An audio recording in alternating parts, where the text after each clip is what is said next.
కృప గురించి కొన్ని సంగతులు చెప్పేదానికి పూర్వం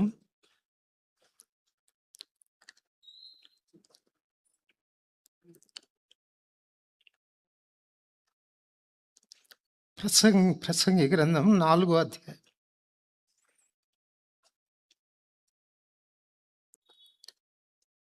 మొదటి 3 వచనాలు. పిమ్మట సూర్యుని క్రింద జరుగు వివిధమైన అన్యాయ క్రియలను గురించి నేను యోచించి తిని, బాధింపబడువారు ఆదరించు దిక్కులేక కన్నీళ్లు విడిచుదురు. వారిని బాధ పెట్టువారు బలవంతులు గనక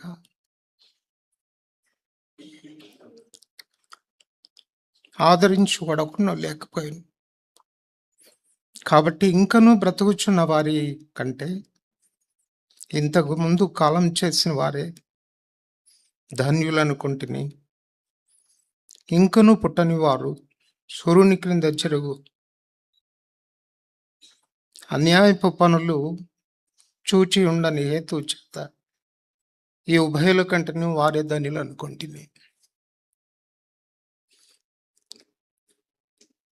కృపా విషయంలో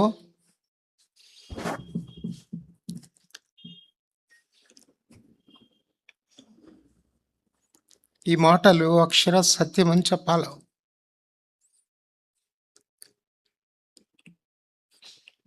తాను వెళ్ళిపోవటం భౌతికంగా కలిగిన ఎడబాటుని బట్టి కొంత దుఃఖం ఉన్నప్పటికీ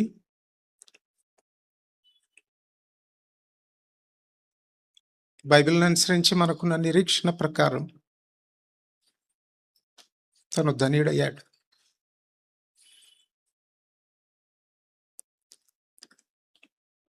బ్రతికున్న వారి కంటే తానే ధన్యుడు అని చెప్పాలి. కృపతో సుమారుగా నాకు 9 సంవత్సరాల పరిచయం, సమకాలికులం. నేను పై గదిలో ఉండేవాడిని, తను క్రింద గదిలో ఉండేవాడు.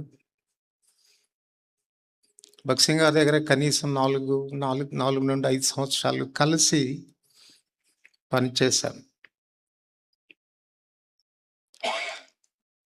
తన ప్రవర్తనను చాలా దగ్గర నుండి చూసిన వారిలో నేను ఒకడు. చాలా మితభాషి, చాలా ఆత్మీయంగా ఉండేవాడు. బహిరంగంగా బోధించే పరిచర్యలో అంత తాను పూనుకోకపోయినా తన పరిచయ రహస్యమైనటువంటిది. దాతృత్వం విషయంలో కానీ, ఇతరులను ఆదరించే విషయంలో కానీ,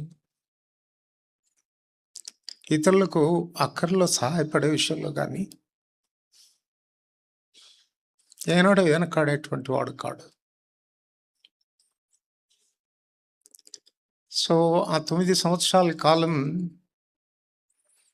వాస్తవంగా చెప్పాలంటే చాలా గోల్డెన్ డేస్ అని చెప్పాలి. ఆ దినాల్లో హెబ్రోన్లో మేము అనుభవించినటువంటి దినాలు ఎంత మహిమాయుక్తమైనటువంటి దినాలుగా ఉండేది చెప్పలేము. జిమ్మీ కృప వారిద్దరు కూడా అటు అకౌంట్స్ ఆఫీస్లో, నేను మెయిన్ ఆఫీస్లో ఉండేవాడిని. ఈ మందిర సంబంధమైనటువంటి పరిచర్యల విషయాల్లో కూడా పెద్దలతో మాట్లాడి ప్రత్యేకమైనటువంటి బైబిల్ పఠన తరగతులు వారు ట్రైనింగ్లో ఉన్న వారి కొరకు ఏర్పాటు చేసేటువంటి విషయంలో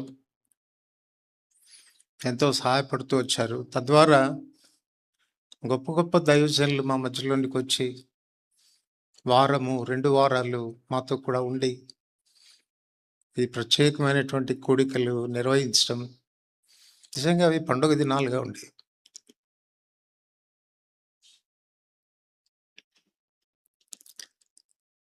ప్రస్తుత పరిస్థితులు చూసినప్పుడు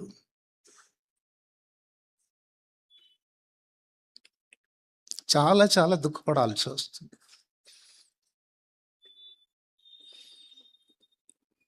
ప్రభు అనుమతించాడు, మనకి చెప్పచాలం. కానీ ఈ పరిస్థితుల్లో కృపధన్యుడయ్యాడని చెప్తున్నాను నేను. భూమి మీద బ్రతికి జరుగుతున్న చెడునంతా చూడకుండా ప్రభు చెంతకు తను వెళ్ళాడనేది ఒకవైపు దుఃఖమున్న, మరొక వైపు అది సంతోషకరమైన విషయం అని చెప్పాలి. మీలో ఎంతమందికి తెలుసో తెలీదో నాకు తెలీదు, కృప రెండవసారి చనిపోయాడు.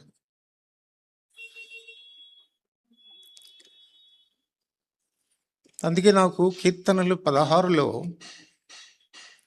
కీర్తనకారుడు చెప్పినటువంటి ఒక 3 మాటలు కృపా విషయంలో ఎంతో వాస్తవమైనవి అనిపిస్తాయి. అక్కడ కీర్తనకారుడు చెప్తాడు 6వ వచనంలో, మనోహరమైన స్థలములలో నాకు పాలు ప్రాప్తించను. సో మనం దుఃఖపడకుండా ఉండడానికి, మనకున్న శుభప్రదమైన నిరీక్షణ అనుసరించి కృపా విషయంలో ఆనందించడానికి ఉన్న కారణం ఏంటంటే, మనోహరమైన స్థలానికి వెళ్ళాడు. మనోహరమైన స్థలం మరేదో కాదు, మనోహరుడు మన ప్రభున్న స్థలమే కదా. 2-3 మాసాల క్రితం అనుకుంటాను నేను తను చూడటానికి వచ్చాను. తను షేర్ చేస్తూ వచ్చినాడు, అన్న నేను చనిపోయాను, పరలోకానికి వెళ్ళాను,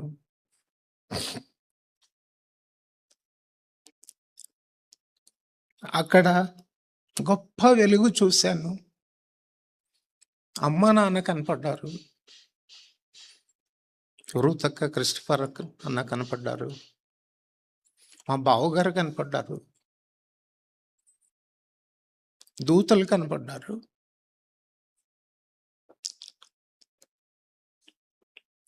అట్లాంటి వెలుగు నేను ఎప్పుడు చూడలేదు.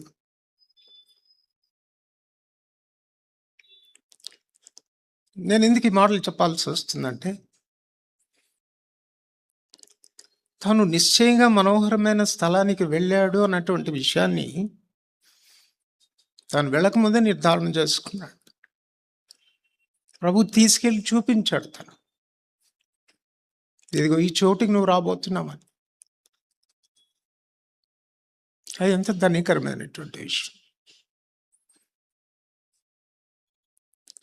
కనుక నిశ్చయంగా ఈ మాట తన పక్షంగా నెరవేర్చబడింది అని మనం నమ్ముతున్నాం. కనుక కృప ఎక్కడికో వెళ్ళలేదు, శ్రేష్టమైనటువంటి చోటికి తాను వెళ్ళాడు, మనోహరమైన స్థలానికి వెళ్ళాడు. మనందరికీ బాగా తెలుసు, లూకా 16లో ఆ ధనవంతుడు పాతాళంలో బాధపడుతూ తన గతిని తప్పించుకోలేక తన సహోదరుల విషయంలో ఆలోచించి, వారు ఈ వేదనకరమైన స్థలమునకు రాకుండానట్లు అనే మాట మాట్లాడతాడు. ఇక్కడ కూర్చున్న వాళ్ళలో ఎవరైనా కృపా యొక్క భౌతిక కాయం దగ్గరకు వచ్చిన మీలో ఎవరైనా ఈ విషయం మీకు నిర్ధారణ లేకపోతే, నిశ్చయిత లేకపోతే, ఒక దినాన చనిపోతే మనోహరమైన చోటుకి నేను వెళ్తాను అన్నటువంటి నిశ్చయిత లేకపోతే, దయచేసి ఇప్పుడైనా ఇంకో మాటలో చెప్పాలంటే ఇది తన అంతిమ పరిచర్య. తను మాట్లాడుతున్నాడు, నేను అక్కడికి వెళ్ళాను, మీరు అక్కడికి రాగలరా? పాప క్షమాపణ అనుభవం లేకుండా, ప్రభుత్వ సమ్మతి పడకుండా, సమాధాన పడకుండా ఒక మనుషుడు అక్కడికి రాలేడు. సో కృప ఇస్తున్న సందేశం ఇది, దయచేసి స్వీకరించండి. ఒకవేళ నీకు ఆ నిశ్చయిత లేకపోతే ప్రభు చెంతకి రా, ప్రభు అనుగ్రహిస్తాడు. 16వ కీర్తన 6వ వచనం 2వ భాగంలో ఏముంటుందంటే, శ్రేష్టమైన స్వాస్థ్యము నాకు కలిగెను. స్వాస్థ్యాలు కూడా 2 ఉన్నాయి. స్థలాలు ఏ రీతిగా వేదనకరమైన స్థలం, మనోహరమైన స్థలం ఉందో అట్లాగనే స్వాస్థ్యాలు కూడా 2 ఉన్నాయి. 17వ కీర్తనలో రాస్తూ అంటాడు,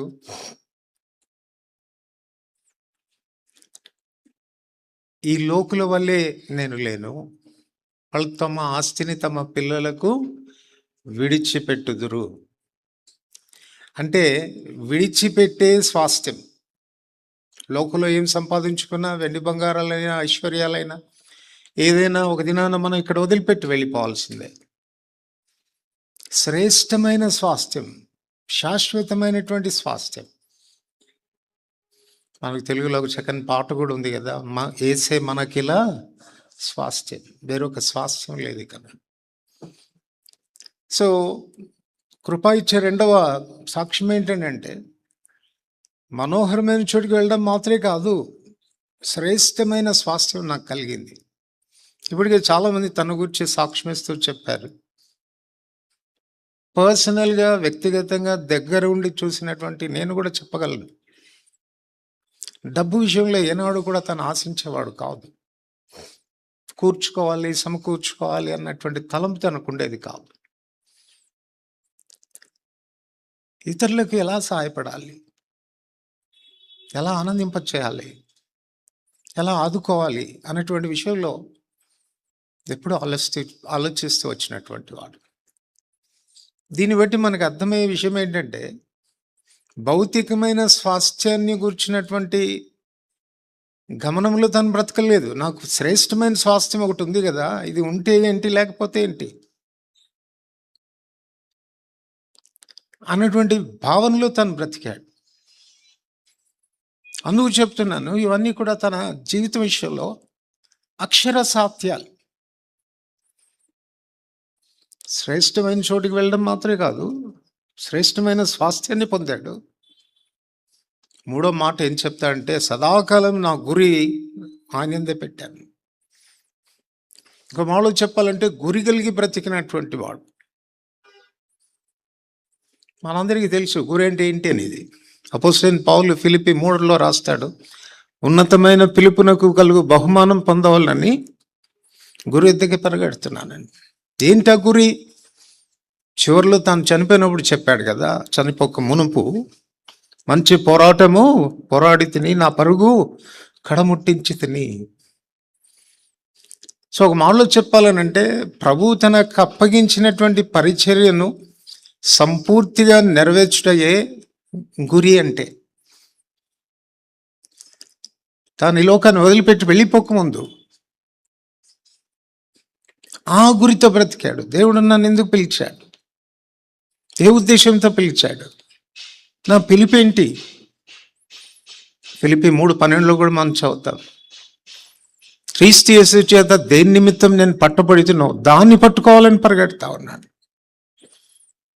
సో ఆ పరుగును కడముట్టించాను అని చెప్పగలిగాడు.